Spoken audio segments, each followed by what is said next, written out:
the last month of September, all the fifth graders were on a rotation between choir, band, and strings, me, Miss Kilbride, and each elementary music teacher, to talk about kind of what instrument choices there were. We highlighted kind of the roles of each instrument, and we kind of helped students figure out what kind of role do you want to have in a group. Instrumental fitting night in the Berkeley School District, and it's a chance for the fifth graders to come out in an evening and try the instruments. We think it's really important for those students to get their hands on an instrument, whether it's a violin and bow, viola, cello, bass, and then of course the band instruments. It's a great time for our students to come out, try those instruments with a parent, and see what they're good at. Maybe the thing that they had their heart set on wasn't the instrument for them, even though they tried it and they gave it a really good effort.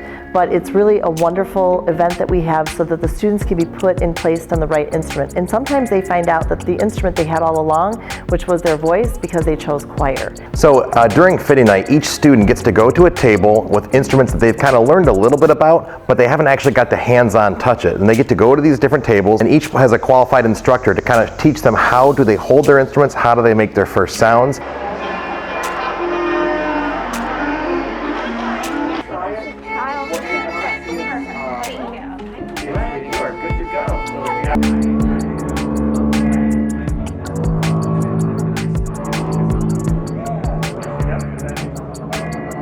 We think it's really important for those students to get their hands on an instrument. Some of them have never touched an instrument before, so we want to make sure, get your hands on a violin, viola, cello, or bass, and use the bow or do pizzicato and see what that sounds like, see what that feels like. And then when they try the band instruments, they have to do something different with their mouth and their breath for every instrument.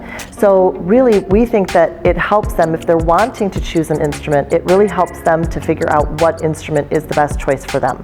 We also have a great partnership with Dan McCourt, who comes over from McCourt's Music with Detroit Violin Company, and they help us with the fitting night, bringing in their expert clinicians to help our students try out these instruments. I think they are like over the moon excited to be in band or orchestra this year, as well as choir. They are so excited to have a bright, new, shiny instrument in their hands. They cannot wait to open it and get started, and it's a really exciting thing to get going and starting to learn how to hold these things and how do we manipulate these crazy, wild sounds into music. It grows up and becomes some really exciting, great music to hear.